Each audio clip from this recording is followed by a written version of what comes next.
आखिर retail investor wealth क्यों नहीं क्रिएट कर पाता है स्टॉक मार्केट से?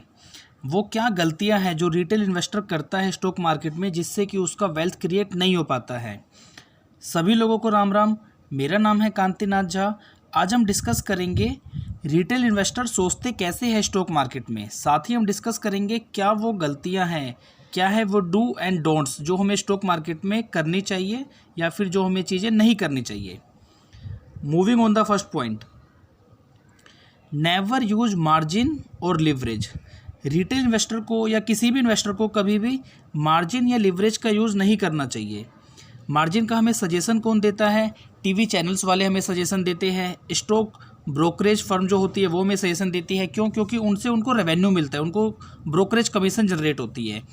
ये हमें जो रिटेल इन्वेस्टर को डेली ट्रेडिंग करने की हैबिट है, इससे हमें दूर रहना चाहिए।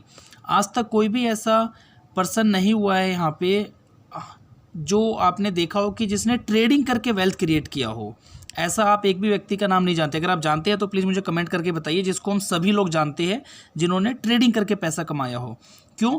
क्योंकि इस मार्केट में डेली प्रॉफिट कमाया ही नहीं जा सकता।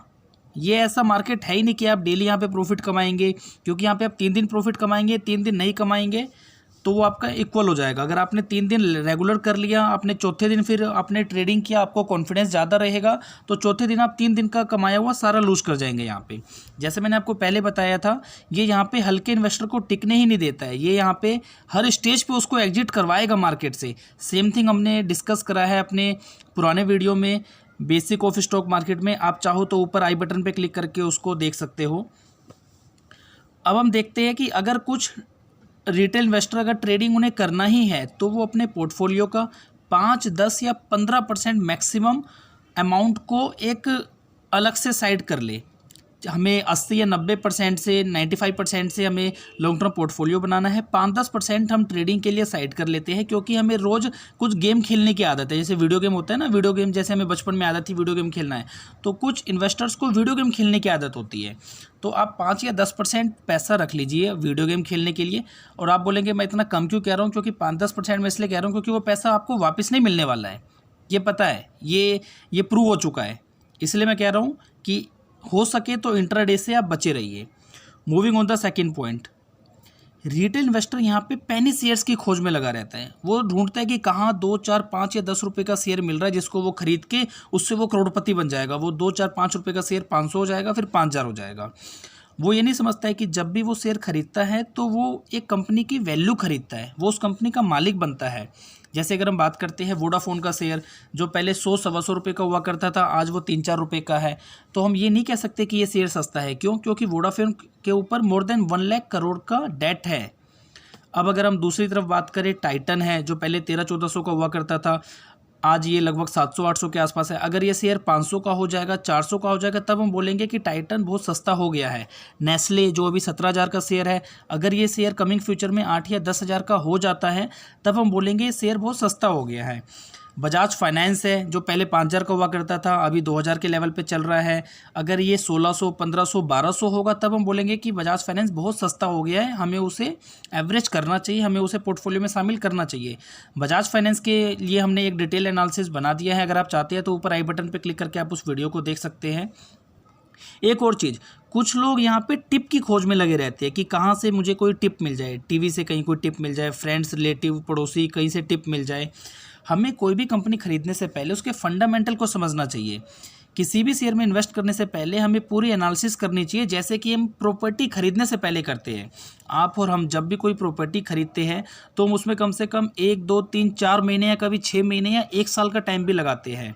उसमें हम 10 चीज़ें देखते हैं, उसका सराउंडिंग्स देखते हैं कि वहाँ पे आसपास फैसिलिटीज़ कैसी है, पार्क है आसपास नहीं है, हॉस्पिटल है, स्कूल है नहीं है, पार्किंग की फैसिलिटी है या नहीं है।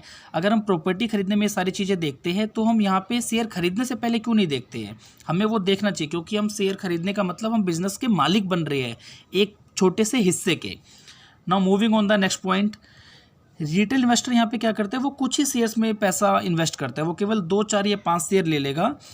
वो अपने पोर्टफोलियो को डाइवर्सिफाई नहीं करता है। हमें क्या करना चाहिए कि हमें अपने पोर्टफोलियो में सभी तरह के शेयर्स रखने चाहिए, यानी सभी इंडस्ट्री के, चाहे वो बैंकिंग इंडस्ट्री हो, एफएमसीजी हो, आईटी हो, ऑटो हो, फार्मा हो, केमिकल हो, सभी शेयर्स हमारे पोर्टफोलियो में होने चाहिए। ऊपर के टॉप 1-2 शेयर्स को, ऊपर के जो हर एक इंडस्ट्री के लीडर हैं उनको आप अपने पोर्टफोलियो में शामिल कर सकते हो। जैसा कि हम जानते हैं, we should not put all our eggs in one basket. अगर वीडियो आपको अच्छा लग रहा हो तो वीडियो को लाइक करना ना भूलें, क्योंकि आज मैं बिल्कुल नॉर्मल साधारण आदमी की लैंग्वेज में बात कर रहा हूँ, जिससे आपको समझ में आएगा कि हम क्या गलतियाँ करते हैं। Moving on the next point, कुछ लोग यहाँ पे रेगुलर शेयर बाय सेल करते रहते हैं, जैसे कि हम अपने कपड़े चेंज करते हैं। उन्होंने कोई शेयर खरीदा, वो 10% ऊपर या 10% नीचे है तो वो सोचते हैं कि ये ज़्यादा तो बढ़ता नहीं है। कुछ शेयर्स होते हैं, उन्होंने 100 रुपये का खरीदा, कुछ टाइम बाद वो 95 हुआ, देन 105 हुआ, देन 110 हुआ। कुछ 2, 4, 6 महीने या कभी कभी 1-2 साल के लिए भी शेयर्स कंसोलिडेशन जोन में रहते हैं, यानी एक वो ग्राफ बनाते रहते हैं। 80 से 120 के लेवल सपोज कीजिए आप, कोई शेयर 100 रुपये का है, वो 80 और 120 के लेवल पे ही घूमता रहेगा अगले 1 साल या कभी कभी 2 सालों तक। हम सोचते हैं कि यार ये तो बढ़ता नहीं है, केवल 5-10% का रिटर्न दे रहा है, तो जैसे ही वो हमें उसमें 10% का रिटर्न दिखता है 1-1.5 साल बाद, हम उसको बेच देते हैं 1.5 साल बाद। और जैसे ही हम स्विच करके किसी और शेयर में जाते हैं जिस पे हमारी नज़र है काफ़ी टाइम से कि वो शेयर बढ़े जा रहा है, जैसे ही हमने यहाँ से स्विच किया तो बेचने के कुछ टाइम बाद हमें पता चलता है कि जो शेयर हमने बेचा था अगले वो 2, 4 या 6 महीने में वहाँ से 50% या 100% बढ़ गया। और जिस शेयर में हमने इन्वेस्ट किया था ये सोच के कि ये बहुत भागे जा रहा है, हमारे खरीदते ही वो शेयर नीचे गिरने स्टार्ट हो गया। ये हर एक इन्वेस्टर के साथ होता है, लगभग 100% रिटेल इन्वेस्टर के साथ ये दिक्कत आती है, आप कह सकते हो। तो हमें इन चीज़ों से बचना चाहिए। जैसे कि हम कोई प्रॉपर्टी खरीदते हैं, अगर वो 10-20% ऊपर नीचे उसका प्राइस फ्लक्चुएट होता है तो हम उसको बेचते नहीं है। ये नहीं कि वो 6 महीने में 10% गिर गया या 1 साल में 20% बढ़ गया तो हम उसको बेच देंगे, नहीं। जैसे हम प्रॉपर्टी खरीदने के बाद उसमें 20-30 या एक लॉन्ग टर्म के लिए हम उसमें रहते हैं, ऐसे हमें शेयर्स के साथ करना पड़ेगा। हमें शेयर्स को होल्ड करना पड़ेगा। कुछ लोग यहाँ पे रिटेल इन्वेस्टर सक्सेस स्टोरीज देख के भी यहाँ पे आते हैं, जैसे मिस्टर राकेश झुनझुनवाला जी है, विजय केडिया जी है, रामदेव अग्रवाल जी है, डोली खन्ना जी है। इन सभी को देख के भी लोग यहाँ पे आते हैं, लेकिन हमें समझना पड़ेगा कि इन सभी लोगों ने पेशेंस रखा है मार्केट में। किसी ने भी 2, 4, 5 साल में पैसा नहीं बनाया है। सभी लोग मार्केट में 10, 20 या 30 या उससे भी ज़्यादा टाइम से मार्केट में है। उन्होंने मार्केट को समझा है, उसके बाद ही वो अभी पैसा कमा रहे हैं। हमें कोशिश करनी चाहिए कि जो भी हम शेयर खरीदें उसको हम लाइफ टाइम के लिए होल्ड कर सके। हमें कोई भी शेयर ऐसा नहीं खरीदना है जिसको हम 10 साल के लिए होल्ड नहीं कर सकते हैं। जैसे हम अपने घर को खरीदते हैं, हमें सेम स्ट्रेटजी यहाँ पे भी लगानी है। Moving on the next point, आखिर हमें शेयर मार्केट में इन्वेस्ट करना कब है? हमें शेयर मार्केट में इन्वेस्ट करने से पहले एक इमरजेंसी फंड बनाना चाहिए। अपने घर के मंथली एक्सपेंस का हमें 6 to 9 मंथ्स का फंड हमारे अकाउंट में या एफडी में होना चाहिए। जैसे सपोज करो मेरे घर का खर्चा भी 20,000 का है, तो ना करते हुए 1/20 यानी 1,20,000 या 1.5 लाख रुपए मेरे अकाउंट में होना चाहिए, जो कि एक इमरजेंसी फंड हो। भगवान ना करे कल को कोई दिक्कत आए तो मैं उसका यूज़ कर सकूँ। और उसके बाद जो मेरी सेविंग बचेगी, जो सरप्लस अमाउंट है, उसी को मेरे को शेयर मार्केट में इन्वेस्ट करना है। यहाँ पे एक और पॉइंट आता है कि कुछ लोग यहाँ पे लोन लेके इन्वेस्ट करते हैं। जैसे ही वो देखते हैं कि मार्केट गिर गया है ऊपर से 10-20%, वो लोन लेके इन्वेस्ट कर देती है। पीछे भी अगर किसी ने लोन लिया होगा 10-20% गिरने के बाद, लेकिन वो जैसे ही और गिरना स्टार्ट होता है तो हमारी रातों की नींद हराम हो जाती है। हम यहाँ पे देखते हैं कि हमने कोई शेयर लिया, अब वो नहीं गिरेगा, लेकिन मार्केट को टाइम यहाँ पे कोई भी नहीं कर सकता। तो हमें किसी भी सिचुएशन में लोन यहाँ पे नहीं लेना है, किसी भी इन्वेस्टमेंट में। बस एक इन्वेस्टमेंट मैं यहाँ पे सजेस्ट करूँगा, आप अगर प्रॉपर्टी खरीदते हैं, कोई लैंड खरीदते हैं, तो वहाँ पे आप लोन ले सकते हैं, और हम सभी लोग लेते हैं। हम वहाँ पे 40 से 50% प्रॉपर्टी वैल्यू का चाहे तो लोन ले सकते हैं। जितना हो सके आपको अपनी जेब से ही लगाना है पैसा। Moving on the last point is diversification of investment.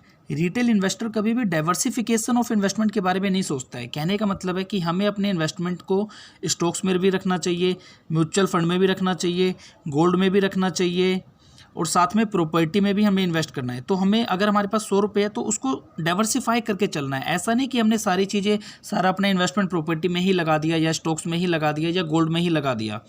हमें साथ में इमरजेंसी फंड भी रखना है। सभी चीज़ों में हमें इन्वेस्ट करना है, अपने रिस्क एपिटाइट और अपनी लॉन्ग टर्म गोल को देखते हुए। इसमें एक चीज़ मैं आपको सजेस्ट करूंगा कि सपोज मेरी एज 30 है, तो मैं 100 में से अपना एज लेस कर दूंगा, मीन्स 100 माइनस 30 इक्वल टू 70।